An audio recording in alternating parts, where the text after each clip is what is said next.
welcome to The Dream. My name is Accha, and I'm your host on Radio Night Night.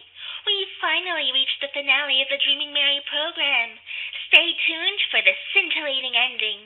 To all of you new listeners late to the program, I'd like to remind you of the rules and warnings for your safety. Please remain in the pink area. Do not pay any mind to strange noises or sightings. Ignore the animal in the second room. He confuses fiction with reality. There are only 3 doors in the Dreamwalk hallway. Do not look for a fourth door. Do not touch any paintings or fragile objects. We cannot guarantee your safety if you don't comply with these rules. Any areas outside of this dream may not be suitable for children or those of a nervous disposition. If you find yourself in an unfavorable area, we ask that you return to the pink world.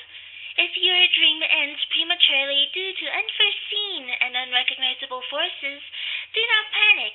Simply restart the dream and continue along our pink and safe road to your happiness.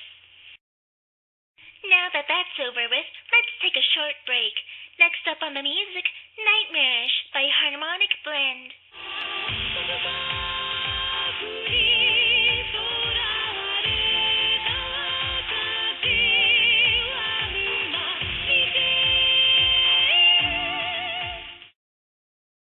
Let's move on to the Q&A.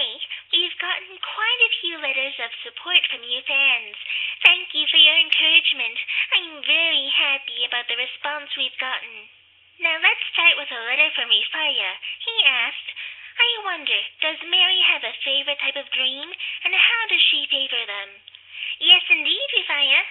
Mary's favorite dreams are the long ones that take her deep and away into different worlds.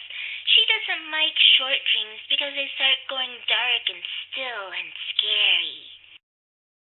Rifaya also submitted a haiku in his letter. We asked him to read it for us, and here it is. ささぐれんあなた夢路のムーマとける Thank you for your beautiful poem. The next set of questions is from Sonwe. The first one is, Mary in the dream has pink hair and a pink dress, but does she look like that in the waking world? That's an excellent question, Sonwe. Mary in the real world is very different. In fact, her name isn't even Mary. In the real world, Maddie has brown hair and brown eyes, and she wears large sweaters and a long brown skirt. His next question is, how is Mary's life outside of dreaming? Does she have any likes besides dreaming? Alright, let me tell you more about her life. Maddie lives alone with her father in a big, isolated mansion. She has an uncle who visits and gives her books and things. She likes being read stories, and her mom used to read to her before she passed away. Maddie doesn't go to school, and she usually stays in the house or in the garden. When she's bored, she plays with the maid or with her tutor.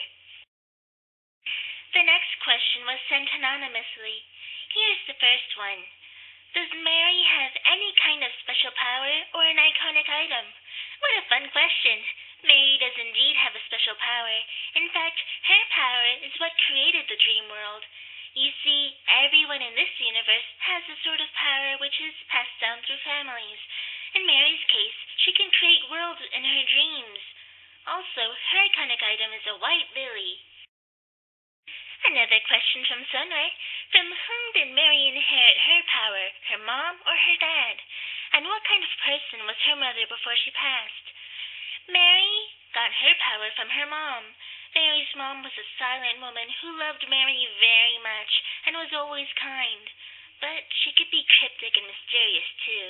She tried her best to help Mary with learning her powers, but unfortunately she fell into a coma before she could finish what she started. Here's another anonymous question. What does the flower symbolize? The white lily flower often symbolizes innocence and purity. Our next question is, are these animals related to Mary in any way? Yes, all of them have a relationship with Mary in a general sense.